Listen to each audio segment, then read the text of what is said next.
Don't leave it to guesswork. KBLA Talk 1580 is your source for the political conversations that matter most. Real talk, real insight, right here. KBLA Talk 1580, the place for politics. Yeah, boy. The blackness, keep on. Keep on. The blackness, keep on. Keep on. The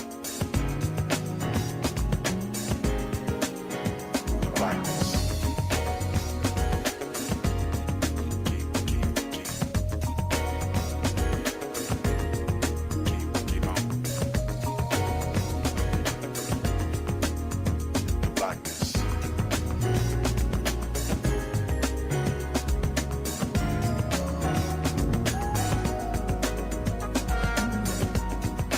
Optimistic.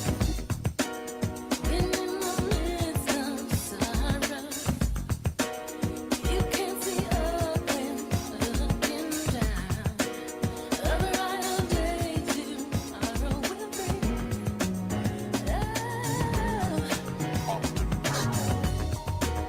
You hear the voice of reason, telling you this can never be done.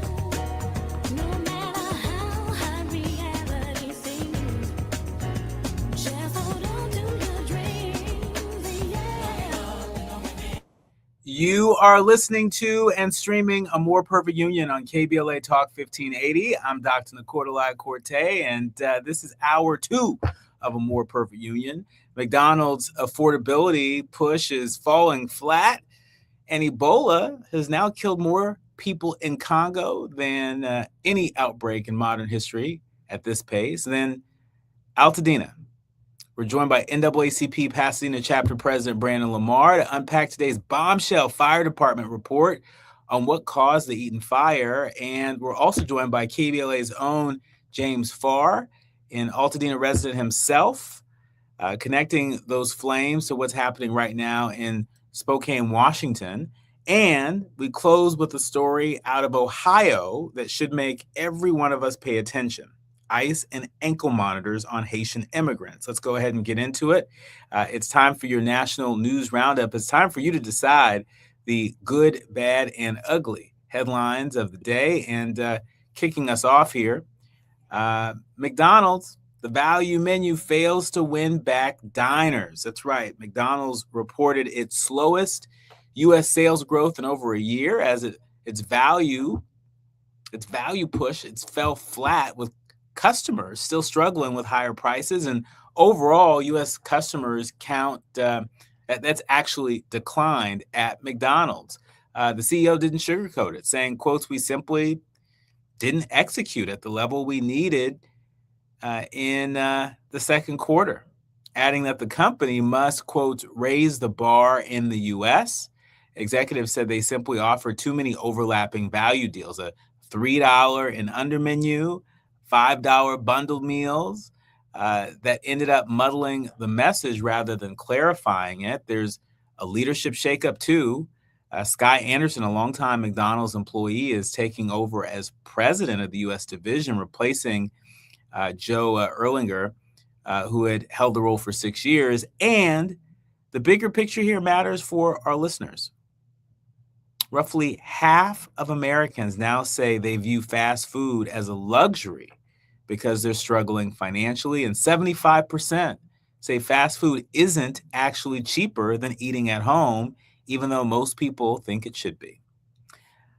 Moving along from McDonald's here at home to the Ebola outbreak in the Congo, this next story deserves our full attention because it's moving faster than any Ebola outbreak in recorded history. Ebola has killed more than 1,700 people in eastern Congo, with over 3,800 cases recorded as of Tuesday.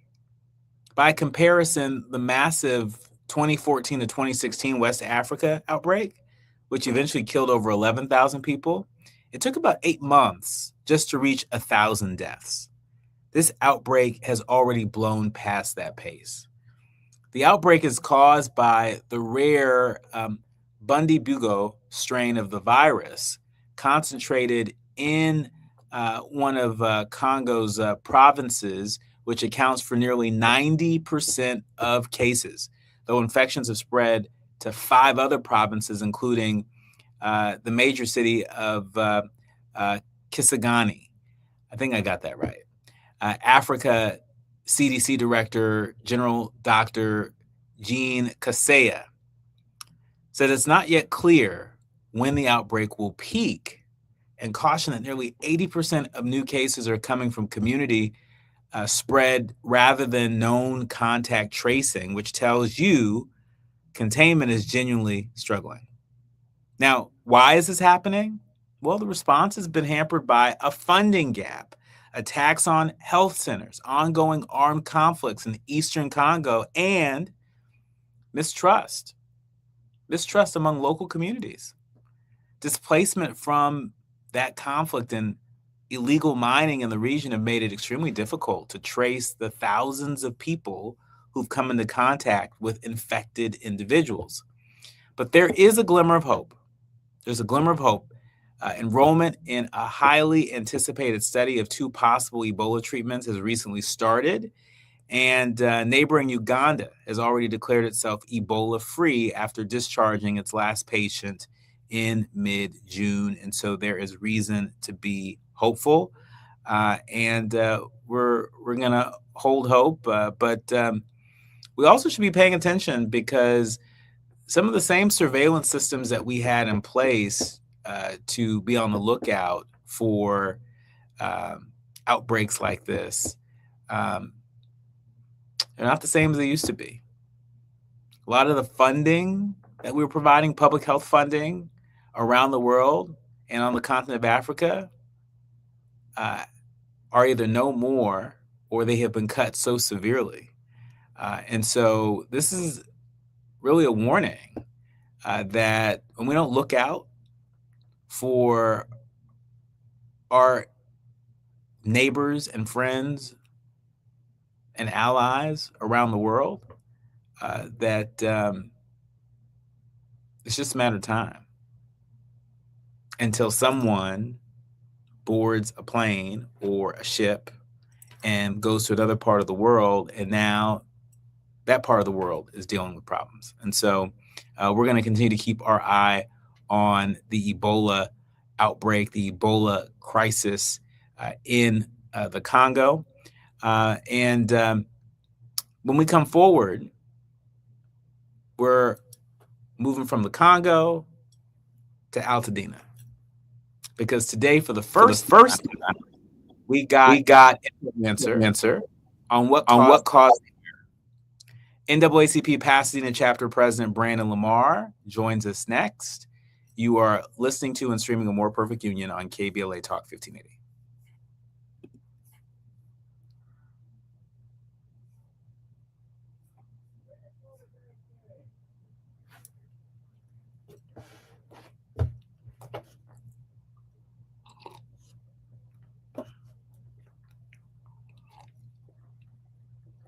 Action 24/7, exactly when you want it. We recommend that you keep automatic updates enabled. Set it and forget it, so the app stays up to date with store requirements, bug fixes, and new features as we roll them out. Download the KBLA 1580 app today and stay plugged into the conversation everyone's having. Do you owe $10,000 or more to the IRS like Mark? I've been doing home remodeling for 30 plus years, but the economy crashed. I wound up losing my home, losing my job, and on top of that, owing the IRS a ton of money. I owed the IRS $114,000. It really, truly was the worst part of my life. Then Mark found tax relief advocates. On news radio, I heard about TRA, and I thought, what's the worst that could happen? So I picked up the phone and I called them. When it was all said and done, TRA settled my $114,000 debt for $100, and I'm telling you, I was ecstatic. Could not believe it. Would recommend TRA to anyone. If you owe 10 or even hundreds of thousands of dollars to the IRS, don't lose hope. Do what Mark did and call TRA for a consultation. But TRA did. They gave me a second chance, and I'm forever grateful. Visit TRA.com or call 800-575-8935. 800-575-8935. That's 800-575-8935. My mom has decided to learn to paint, and she's good. My dad's now into creative cuisine, and I've already put on 6 pounds. Learning new things comes with age. My mom, she started forgetting my name and what we're talking about. Forgetting well-known things doesn't. Memory loss may be a sign of Alzheimer's disease. Early detection gives you and your loved one time to plan for the future. Learn the warning signs of Alzheimer's at 10signs.org. Brought to you by the Alzheimer's Association and the Ad Council. Just in case you missed our Procrastination Crenshaw Town Hall. While Gavin was telling the story about the mural at LAX, I kid you not, Gavin, somebody just texted me a photo of it. See, this is unacceptable. Inside of LAX, they have a mural. These gorgeous, beautiful pictures of Destination Crenshaw. It don't look nothing like this. We don't know when they're going to restart or when they're going to finish, but they're marketing and promoting this inside of LAX. It's not right, y'all. It's just not right. You can't exploit us in that way, right? Get the project done, then you can brag about it. But can we finish it first? Keeping them in check. We're KBLA Talk 1580.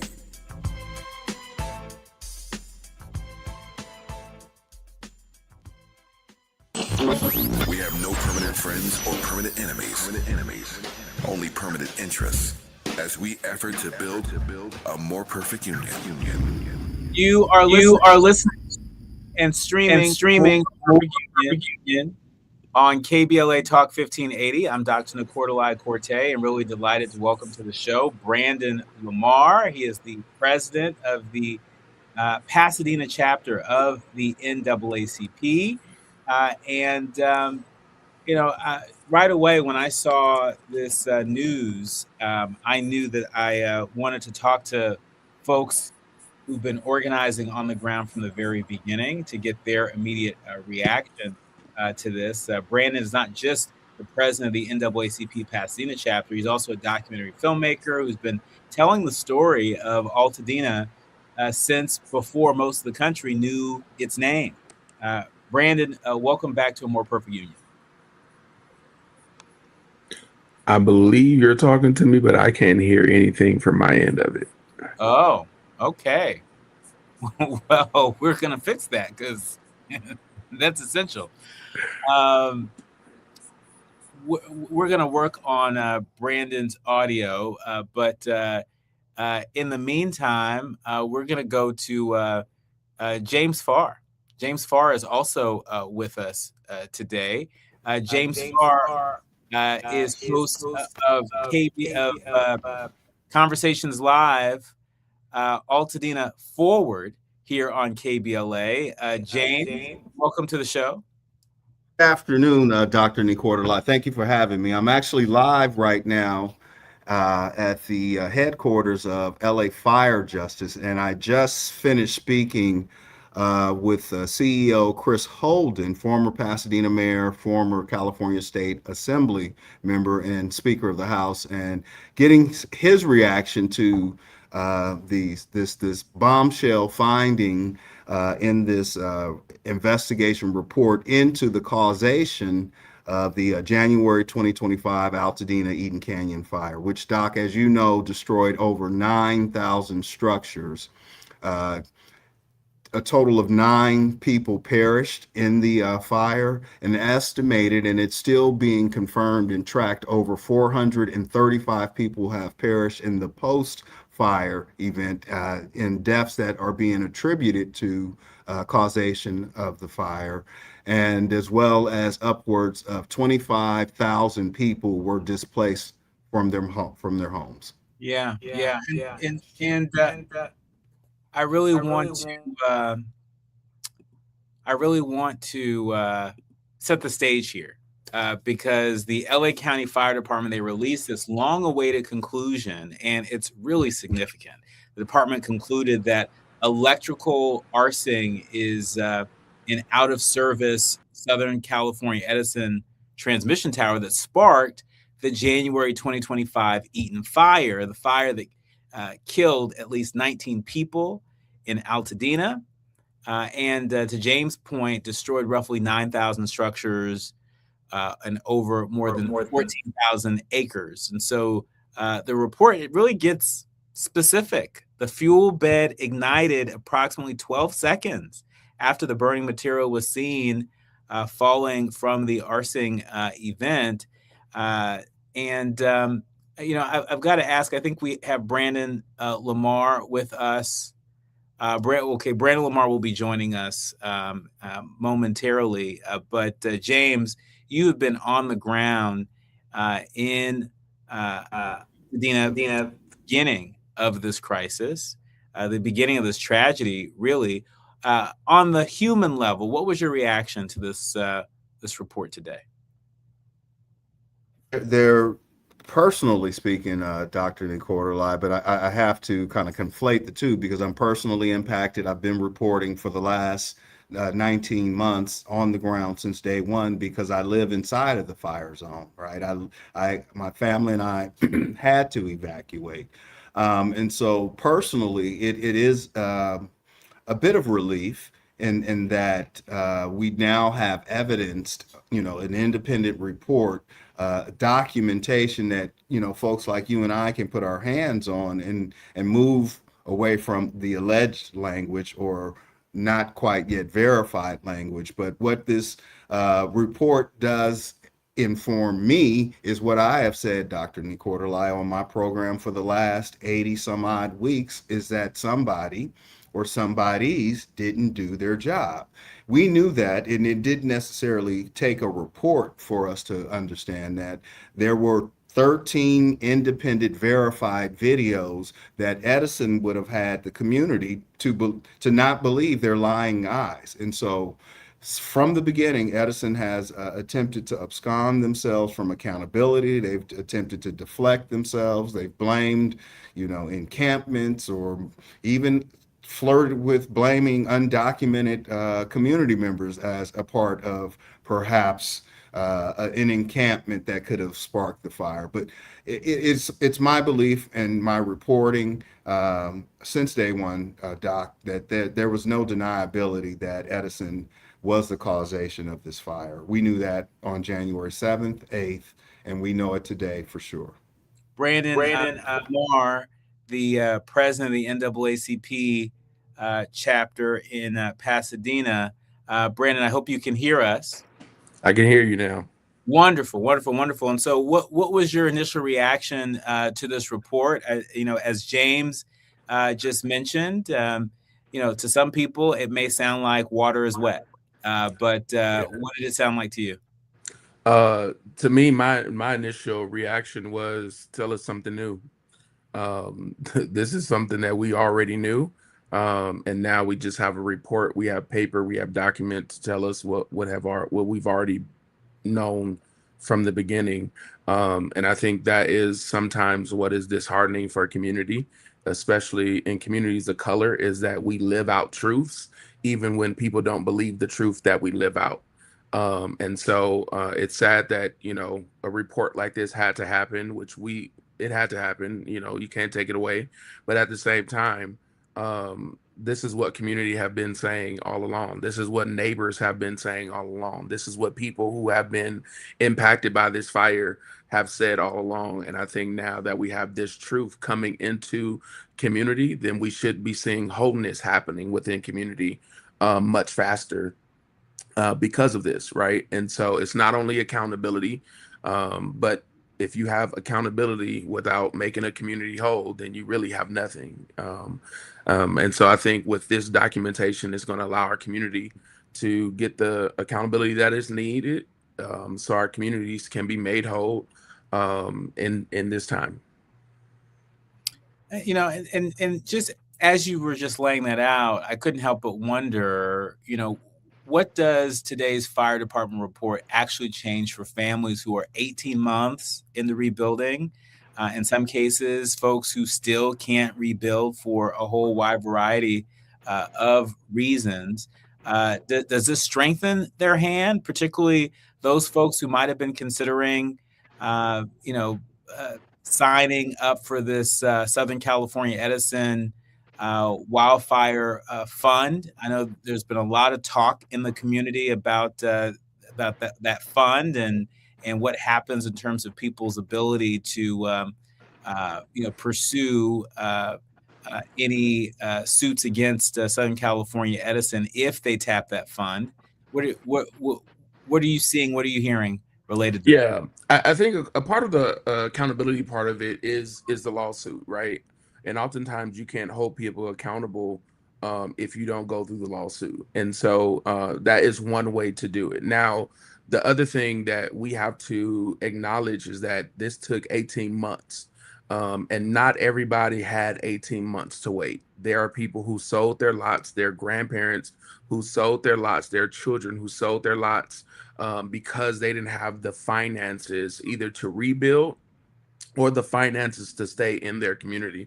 The last time I was on your show, I had mentioned that, I had just spoken to a survivor who's living in New Mexico at his parents' house. There's another survivor that I've spoken to that is living in Atlanta at his grandmother's house, because people are so stretched so far wide, not just in LA County and San Bernardino County, but this has really brought not only a mental health toll, but this is a financial strain on people, and not everybody can wait for the lawsuit to complete to make their lives whole. I think this document that came out today gives people fuel behind the fire, and hopefully allows us to speed up the process to make families whole, and to show that there is negligence that happened, and we have to work together in order to make that happen. But we have to hold who's responsible. And now we know Edison, which we've been knowing, we have to hold them accountable to it. And whether that be the lawsuit or other ways, I think those are the real conversations that we have to have. I think also on the other side of it, Edison, who is not going anywhere, has to have a real honest conversation about their infrastructure and a real honest conversation about what they are paying their members in bonuses, who actually are getting millions of dollars in bonuses on the backs of the pain of our community. Now, if you do your job, then you deserve that bonus. But literally, if you destroyed an entire community, then that's something has to give behind that, right? And I believe in working together, and I believe that we have to bring our community together. And once again, Edison ain't going nowhere. But even though they're not going anywhere, we still have to have a sense of accountability within this fight. I just want to double click on what you just raised, because it did cross my mind as I was reading the Associated Press story about the report from the LA Fire Department today, and it made me go back and look at an article that's published in the New York Times on February 18th. The headline read, "Edison will reduce executive bonuses as a result of the Eaton fire." A half dozen senior executives at Southern California Edison and its parent company, they reported, will lose an estimated $2 million in bonuses as a result of the devastating Eaton fire. Is that enough? To be honest, no. And I'll say it like this, accountability looks different to everybody. But $2 million is not enough, especially when the president of Edison International received over $10 million. I don't know the exact number, but he received over $10 million in bonuses just on last year alone. And so, within that fight, it's understanding that, you can't say you want accountability, but then turn your back on community at the same time.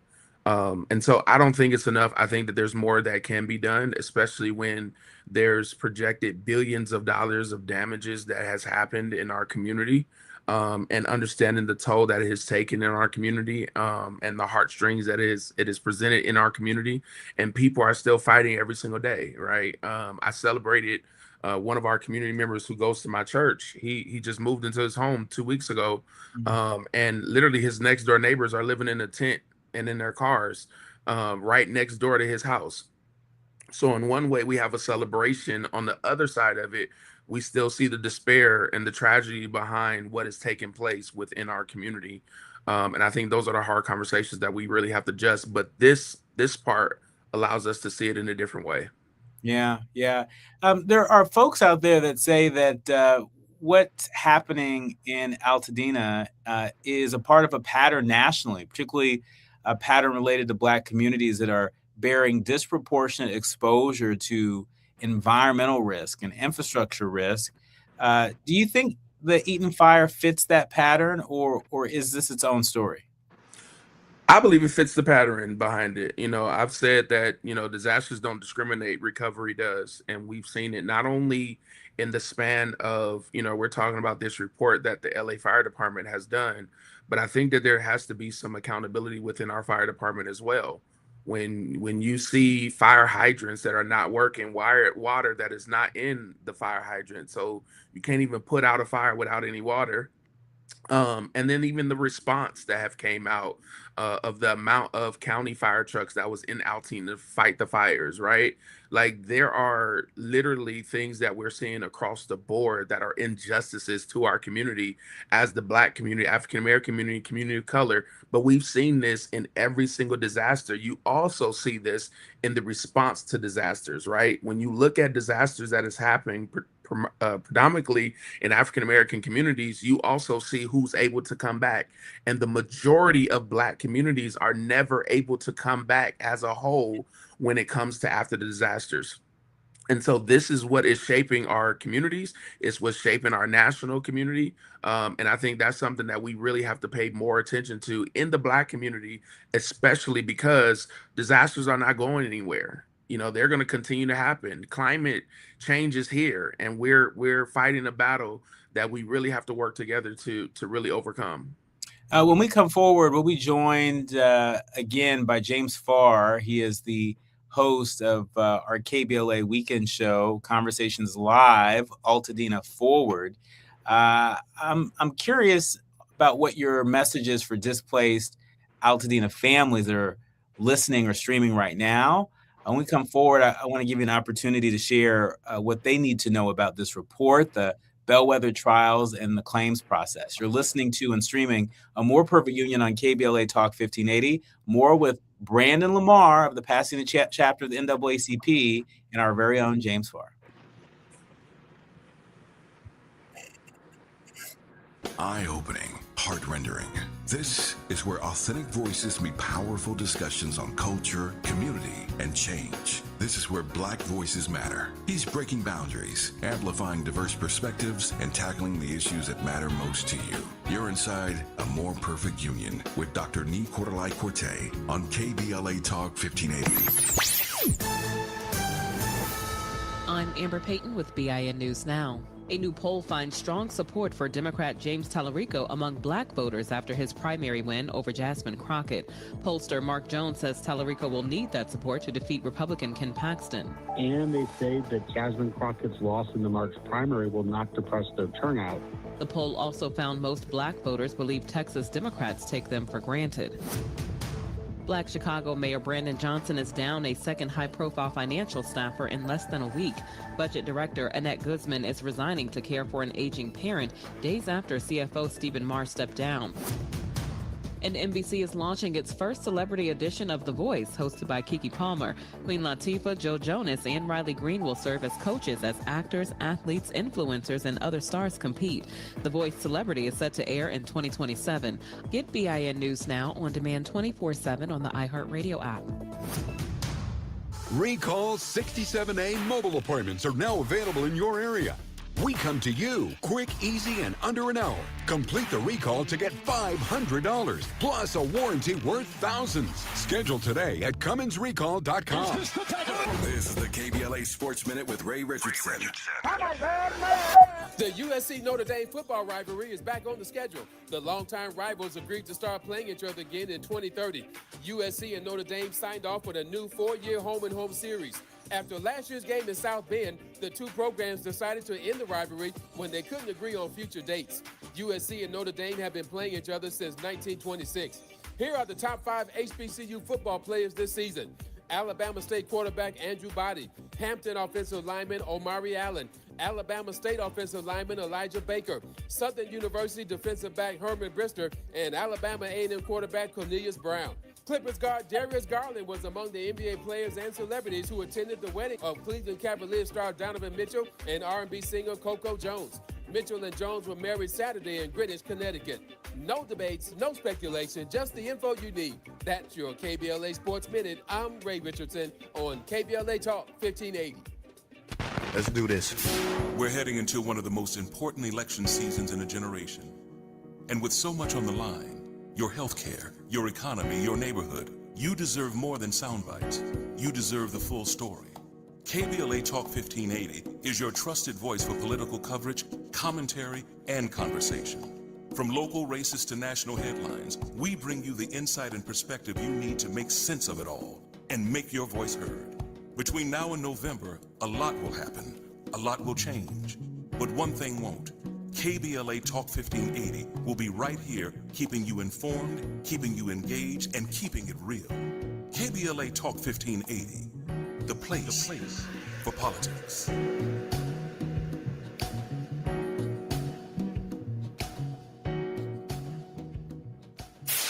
KBLA Talk 1580. We've got a lot to talk about. KBLA Talk 1580, connecting you with services and solutions. These are hard times for housing in America. Too many in our community face barriers to safe housing, behavioral health care, and affirming spaces for healing, particularly those impacted by poverty and stigma or incarceration. Rooted in South LA, Ahmad supports impacted communities through housing, wellness, and leadership development. Ahmad provides culturally responsive, peer-led support from transitional housing and mental health services to leadership development and youth empowerment. They offer safe, affirming houses for youth, transgender women, and formerly incarcerated individuals. Therapy and peer support with a focus on healing trauma in Black communities. HIV prevention and care, free testing, education, and wraparound services for whole person wellness. Standing in the gap with health, housing, and hope. Reach out to Ahmad Institute at 323-569-1610. That's 323-569-1610. Or visit amaad.org. This is a community call to action from KBLA Talk 1580. This November, you'll decide who leads California. So shouldn't you hear directly from the people asking for your vote? Join us for California Voices, a political town hall and ballot forum, Saturday, October 3rd, 2026. Meet candidates running for governor, lieutenant governor, attorney general, and other major statewide and local offices, including mayor of Los Angeles, city attorney, and LA County sheriff. Get clear, nonpartisan breakdowns of the propositions on your November ballot, both sides, no spin. And ask your questions directly, in real conversation, face to face. California Voices is brought to you by KBLA Talk 1580 and the Empowerment Congress, giving you the information you need before you vote. Mark your calendar, Saturday, October 3rd, 2026, California Voices. Follow KBLA 1580 for details and download the KBLA 1580 app. Your vote, your voice. Be there.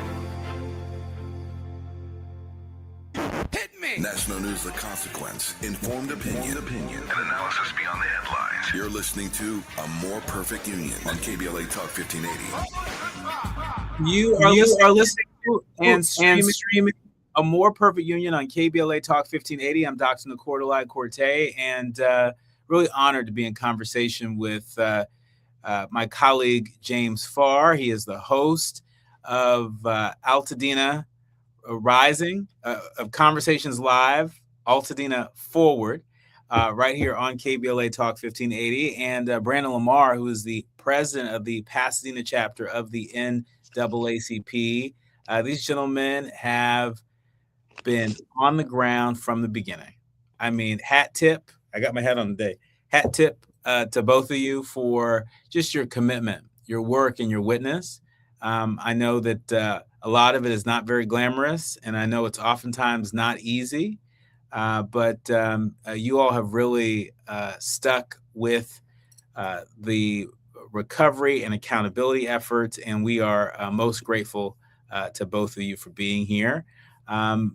We've been talking about this this report from the LA Fire Department about the Eaton fire, an 18-month investigation that is basically saying what so many folks in the community have believed to be the case. The LA County Fire Department report, it's concluded that CAL FIRE's parallel investigation status should be described as ongoing. But they've said, hey, Southern California Edison, their equipment failed and caused this fire, which led to loss of life and property and all of that. Before the break, I was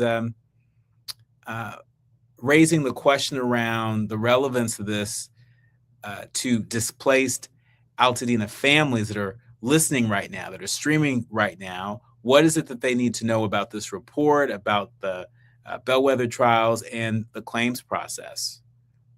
Sure. I will first address the bellwether trials, right? And inform the audience. First of all, I'm not a lawyer, not an attorney, but what a bellwether trial is, when you have an action similar like this, where there are going to be multiple plaintiffs who likely have a similar claim, right? A similar complaint against the defendant, right? So what happens is, rather than thousands of individual jury trials happening, they kind of take a sampling of those claims and then kind of run them through a trial. And then that informs the disposition of the additional complaints. This typically happens as a preventative measure that kind of leads towards the conversation around settlement. I don't want to get too far ahead of that conversation just yet, but that does inform what the bellwether means. And so, simply put, not everyone will have their individual case in court, but there will be a collective case should the trial in late January. As far as it relates to Southern California wildfire compensation that they've touted rolled out, it won't have much of an impact on how they administer their plan. That architect with the intent of. We're having a little bit of issue with your audio, James, but Brandon, I want to ask you about just the utility regulation landscape. We know that utility regulation, it's one of those issues that it crosses party lines depending on the state. And if you have 5 minutes with a California utility regulator from either party, what's the one policy change that the NAACP is demanding, or that folks in your coalition are demanding? Yeah, so one thing that we have to really understand about this fire is that the transmitter that caused this fire actually was a transmitter that was not in use. And it has not been in use for some time now, right? The other thing that is important is that we can change this with policy change. Senator Sachene Perez actually brought to the floor a policy that will force utility companies to take down transmitters that they're no longer using, take down transmitter that no longer is in operation, that they're no longer using, and it got vetoed in Sacramento, right? This is one of the things that we are seeing in our community is policies that will actually protect communities, not only communities of color, but everyone. It will protect all of us in these things, and they get vetoed because of the power that utility companies have within Sacramento or within Washington, D.C., right?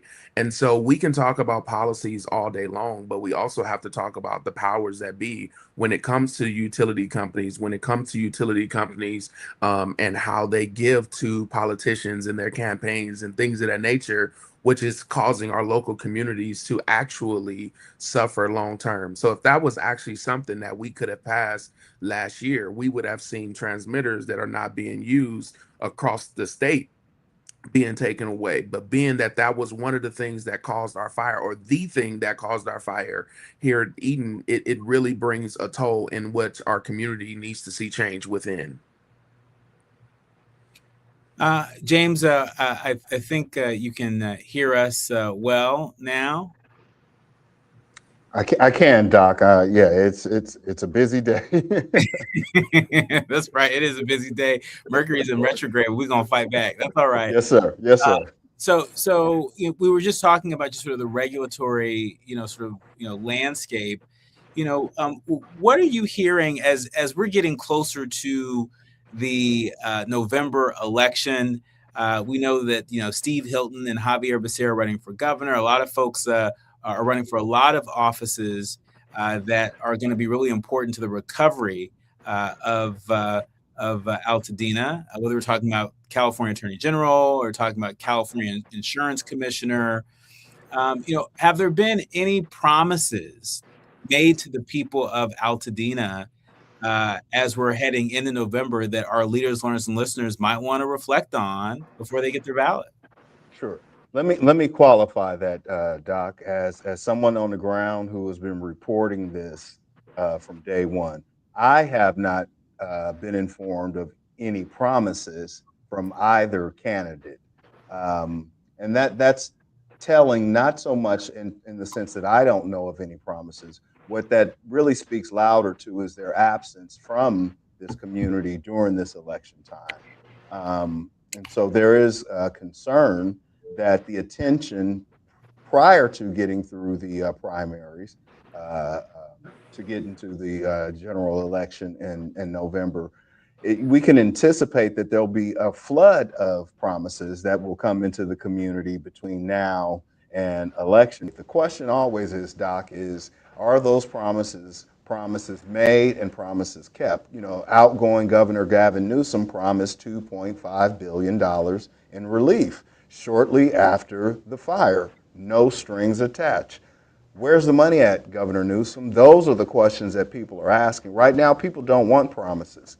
They don't want a promissory note. They don't want debt. What they want is the resources to put a shovel in the ground. The need is moving and evolving forward into more of the community needs, that is, the resources to start rebuilding, not more workshops, not more giveaways, not more philanthropic charity. All those things are received well, but what folks need now, Doc, plain and simple, is a direct deposit so that they can direct that to a contractor to get their lives back moving forward. Brandon, as we are about to enter the final stretch of this election cycle, and I know that after Labor Day, it's on and popping between September and Election Day. What do you want our leaders, learners, and listeners to ask of these candidates that are running for these offices that matter when it comes to the recovery in places like Altadena and the Palisades? What are some of the key questions we need to be asking and considering before we cast our votes in November? Yeah, I think before I tap into that, I want to say that, Governor Newsom did sign the bill for $2.5 billion. And it was shown that he did not spend half of that money, which then they returned it back into the state's budget. And so it was allocated towards the recovery. It was not spent, and so was sent back into the state budget. And so I do want to put that out there. And that has to be some accountability to that. We need to know where it is. Going back to your question, though, when it comes to November, I think the thing that we really have to see is on the side of accountability. We keep talking about accountability. Things keep happening within our community without no accountability. And I think that's what we really have to see for number one. Our insurance commissioner, right? State Farm was held accountable and to a certain extent where they were fined $4 million, right? But we understand that State Farm is not the only insurance agency who has done fire victims wrong, especially in the Eaton fire. And so there has to be more accountability between our state, our people who are paying their premiums, and these insurance companies. And there has to be faster payouts. There are still people right now who have been impacted by this fire who paid their premiums on time, for years who have still not received their insurance money. And so I think that has to be more accountability within that space of it. We also need more accountability when you talk about the governor's seat. We need more accountability when it comes to the budget, not just putting things in a budget that affects you and your departments, but things that affects our community. And to see that $2.5 billion was actually not promised, but $2.5 billion was given and signed to our community, but it was not spent the way it was supposed to be spent. That means it's still there somewhere. And so we have to have accountability within those stances of it. At the end of the day, what I always say is that when it comes to disasters don't look at if you're a Republican or you're a Democrat. Disaster hits everyone, and so disasters are not a political issue. It is a humanitarian issue. And so at the end of the day, we need to make sure that people are actually able to come back home and be made whole, no matter what policies are there. I think the last thing that I'll say, and I'll leave it here when it comes to this, is aside from policies, we need to make sure that some of these people that are in office, if not all these people that are coming into office, that they are hiring people that look like what our communities look like. And that is not the case most times. And so when we're looking at this and we're advocating and we're pushing for these things, we need to make sure that our communities are being hired within these positions, because that's when true accountability and connection happens. Speaking of true accountability and connection, the story of what continues to transpire in Altadena is not just unique to Altadena. It may be coming to a community near you. James, hundreds of miles north of us in Spokane, Washington, they're going through something that will look painfully familiar to you. Wildfires that began Saturday have forced the evacuation of roughly 65,000 people in the Spokane area, with 3 blazes collectively called the Spokane Complex Fire, burning over 8,000 acres. Spokane County Fire District 3 chief said that 640 structures were destroyed in the Old Trails fire alone. There's also another troubling development. A man has been charged with arson in connection with the Old Trails, and that suspect reportedly had a prior manslaughter conviction. One resident's words captured saying, "Nothing has sunk in yet. I'm still processing it." And our hearts go out to everyone there in Washington that are absorbing the shock of this. But James, as someone who lived through Eaton, what's the first thing you noticed in the Spokane coverage that may have took you right back to January 2025? Just the sheer terror in people's faces, right? The concern in the immediacy, right? I think I have a different discernment for this 1,000-yard stare that kind of envelops a person when they're facing such a tragedy. While that alleged is to believe to be caused by an arsonist, I think it's important that we separate the Eaton Canyon fire as corporate negligence, right? That actually coincide with a natural wind act, right? These winds blowing on January 7th were essentially a hurricane without rain. And I don't think that is a description that the audience has in understanding just how these flames were blowing like a blowtorch. So my heart goes out to the folks up in the state of Washington. I know folks here can understand, and we hope that they get the same justice they are seeking that many of the community members right here in Altadena are seeking, which is just simply accountability. The difference is a criminal prosecution looks much differently than a multi-corporate, billion-dollar conglomerate absconding themselves from responsibility and blaming it on the very people and community that they burned out. Brandon, in our remaining minutes, Spokane and Altadena are very different demographically.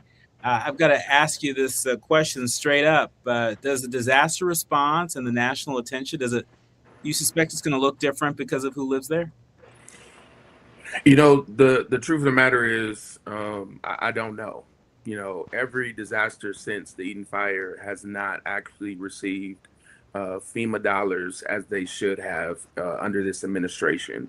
And that's all the way from, Missouri to Texas and everywhere else that you've seen. We have not seen the response from FEMA as we have seen before this administration got back into office. And so I think that's the concern that we have right now. I think the other thing that we have to really push on our communities is that we really have to start pushing our communities to really prepare for disasters before they strike. We cannot wait and say, well, that's not going to happen to us, because we've always said it until it did happen to us. And so I think one thing that we really have to push for, and going back to your point about this November election, is that we have to put people in office that's going to push for these FEMA dollars, these dollars to get into the hands of our community members and to the people who are affected the most by disasters. At the same time, if we're not able to rebuild, our communities won't be diverse. And I think that's the part that we have to continue to understand, is that, yes, you can write people a check, but if it's not a check to make them whole and to make them rebuild, then nothing really matters to that point. Brother Brandon, Brother James, thank you for joining us. Our hearts stay with, of course, the people in Spokane, the way that they've stayed with the folks in Altadena. When we come forward, our final story of the day, ICE ankle monitors and the end of protection for thousands of Haitian families. You're listening to and streaming A More Perfect Union on KBLA Talk 1580. More when we come forward. Thanks, gents.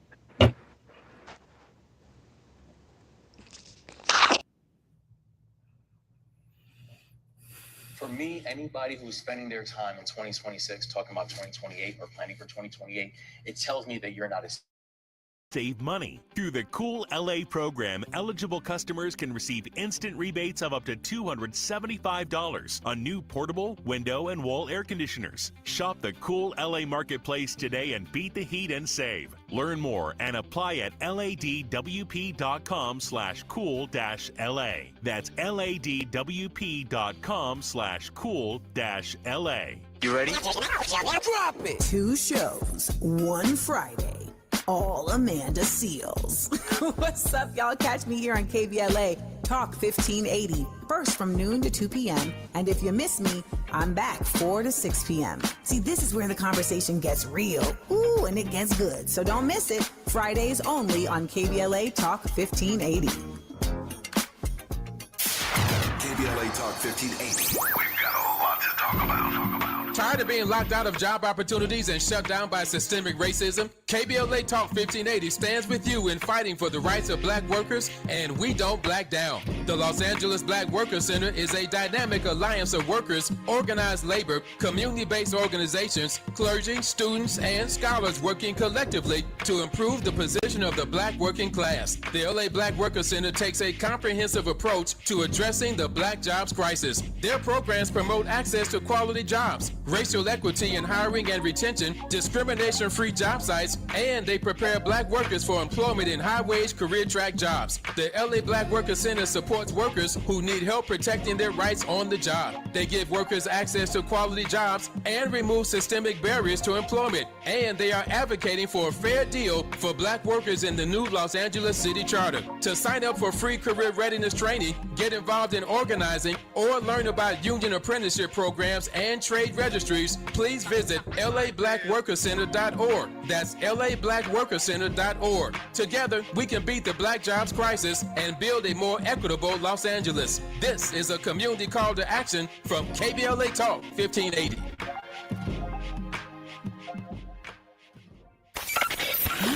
Just in case you missed our Procrastination Crenshaw Town Hall. We've had neighbors who have had the garbage truck potentially swipe their vehicles because if you park just a little bit too much into the street, you're at risk of getting it hit. If you park too much forward or back, you can't get in and out of your own driveway. And if you're late for a meeting or an appointment, pretty big deal. I really hope we never have a major emergency on this street because being able to get fire department in and out would be very difficult. Personally, while know, the project goes well beyond anything that my husband and I are facing personally with our home. We do have a very large project within our house. We are very blessed to be in it, but it needs a completely new foundation. It is currently slipping into Crenshaw right now, and we cannot do that work because a concrete truck can't come in to actually do the work. So it's a bit scary for us in that manner.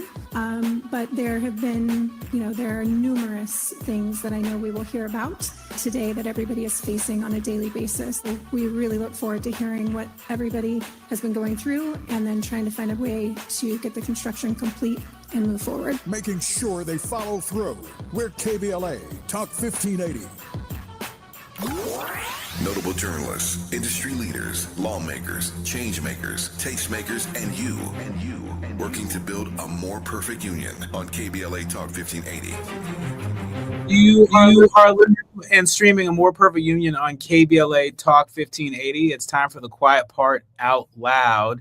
And I've got to say, we close today's story out of Ohio that deserves your full attention. The Department of Homeland Security has begun summoning Haitian immigrants in Ohio to check-in appointments where federal officers are outfitting them with ankle monitors. This after the Supreme Court, of course, allowed the Trump administration to end their humanitarian protections. It's worth noting that the executive director of the Haitian Bridge Alliance, Gerline Joseph, said that about 50 Haitians with temporary protective status in Springfield, Ohio, were called into ICE offices on a single Friday.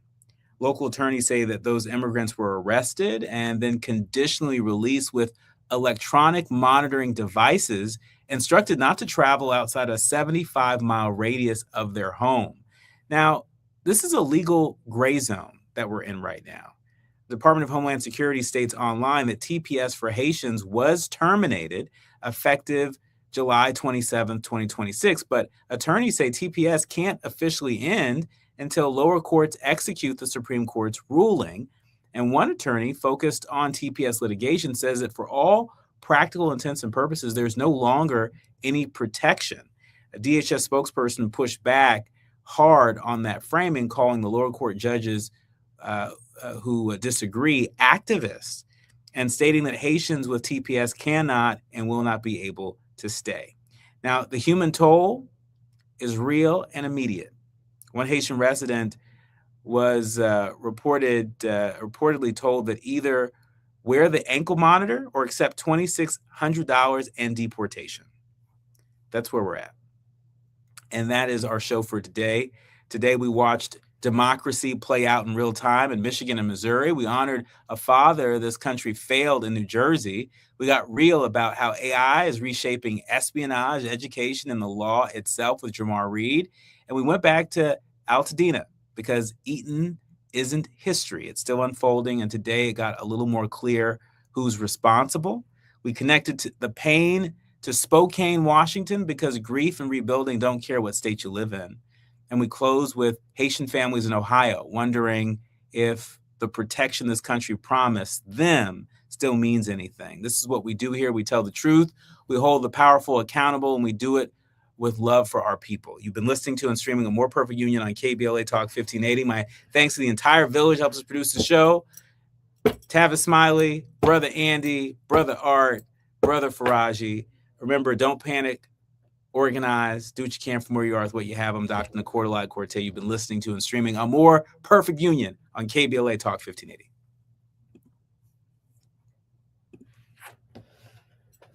2030, USC and Notre Dame signed off with a new 4-year home-and-home series. After last year's game in South Bend, the two programs decided to end the rivalry when they couldn't agree on future dates.